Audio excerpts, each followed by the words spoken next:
Assalamu alaikum, dear students. Your teacher Ghulam Fareed Janjua is speaking. Today our topic is transfer of heat from chapter 1.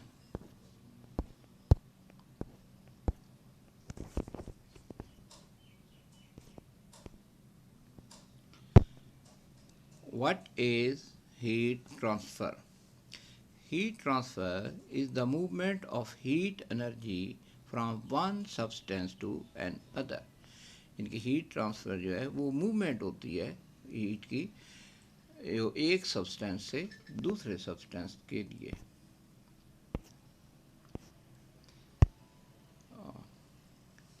Heat energy always moves from a warmer substance to a cooler substance.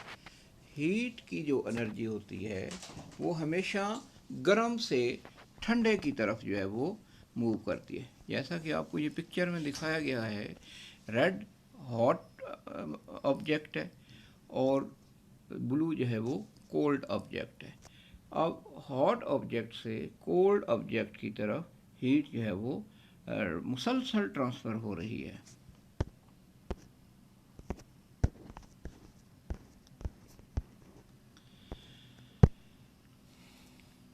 There are 3 type of heat transfer. Heat की जो transfer है उसके 3 तरीके हैं।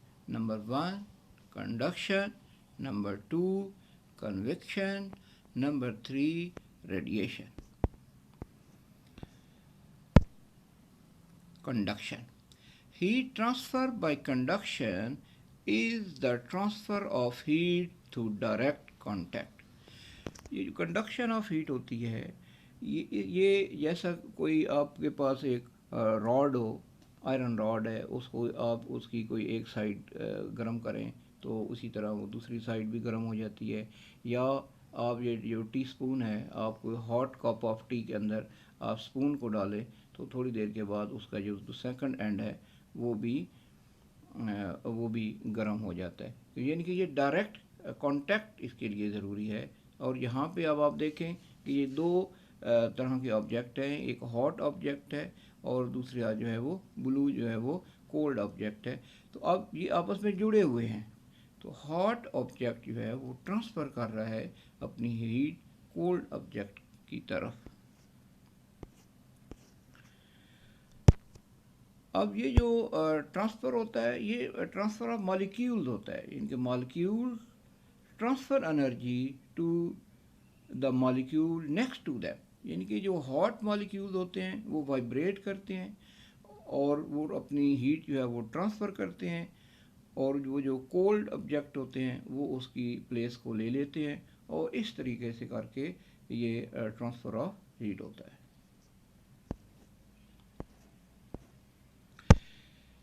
ये आपके सामने एक एग्जांपल है। इसके अंदर दो कप लिए गए हैं, एक के अंदर हॉट वाटर है और एक के अंदर कोल्ड वाटर है, और दरमियान में एक रॉड ऐसा लिया गया है जो जॉइंट रॉड है और दोनों कप्स के अंदर शो हो रहा है।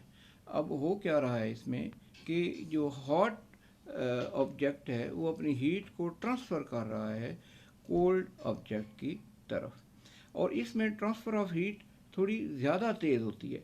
वैसे तो अगर दो कप, एक गर्म और एक ठंडा, वैसे भी रख दिए जाए तो उनमें से भी यही होता है कि जो हॉट ऑब्जेक्ट है वो अपनी हीट को कोल्ड ऑब्जेक्ट में ट्रांसफ़र करता है, लेकिन वो ट्रांसफ़र इतनी ज़्यादा नहीं होती क्योंकि उसमें से काफ़ी सारी हीट जो है वो एवेपोरेट हो जाती है, हवा के अंदर शामिल हो जाती है, और यहाँ पे जो है वो डायरेक्ट कांटेक्ट है और इसकी वजह से हीट जो है वो ट्रांसफ़र ऑफ हीट ज़्यादा है।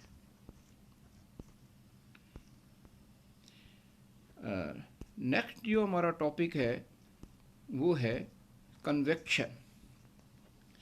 Heat transfer by convection is the transfer of heat through the fluid या liquid and gases movement of current. ये जो कन्वेक्शन है इसके अंदर जो हीट जो ट्रांसफ़र होती है वो इनके थ्रू लिक्विड्स में है। इसके मॉलिक्यूल जो है वो सॉलिड की तरह बहुत जुड़े हुए नहीं होते, जैसे आप को पता है कि एक जो लिक्विड है उसके मॉलिक्यूल जो हैं वो आपस में जुड़े होते हैं, लेकिन अगर आप पानी को जिसमें गिलास में डालें तो वही शक्ल इख्तियार कर लेते हैं, जग में डालें जग की शक्ल इख्तियार कर लेता है। तो इसी तरह और अब जब आप एक कप में पहले गर्म पानी लें और उसके अंदर आप ठंडा पानी मिक्स करें तो आप देखते हैं कि दोनों का टेम्परेचर जो है वो सेम हो जाता है। तो उसकी भी वजह यही होती है कि उनके अब मॉलिक्यूल जो हैं वो वाइब्रेट करते हैं और अपनी जगह जो है उसको बदल लेते हैं, रिप्लेस कर लेते हैं और उनका टेम्परेचर जो है वो सेम हो जाता है। वार्म फ्लूइड राइज, ये गर्म पानी जो होता है या गर्म एयर जो होती है वो ऊपर को उठती है, ऊपर होती है। कोल्ड जो होते हैं वो डाउन होते हैं, उसके मॉलिक्यूल जो है वो उनकी डेंसिटी ज़्यादा होती है, वो भारी होते हैं, सिंक वो बैठ जाते हैं। एंड देन और वार्म अगेन, वो बैठ जाते हैं, फिर जब वो गर्म होते हैं तो फिर वो भी ऊपर आ जाते हैं। As air above the road warms up, it rises and is replaced by cooler air, forming a convection current. इस पिक्चर को आप थोड़ा सा गौर से देखें। साइड पे ग्रीनरी है और दरमियान में से एक रोड गुजर रहा है। अब धूप जब पड़ती है तो रोड जो है वो हीट अप हो जाता है। जब हीट अप होता है तो इसकी हीट जो है वो ऊपर चली जाती है और जो साइड एरिया की हीट है जो ब्लू कलर को शो कर रही है वो उसकी जगह रिप्लेस कर लेती है। और ये जो मुसलसल अमल है ये चलता रहता है और इस अमल को कन्वेक्शन करंट कहते हैं। अब हम आते हैं अपने तीसरे टॉपिक की तरफ जो कि है रेडिएशन।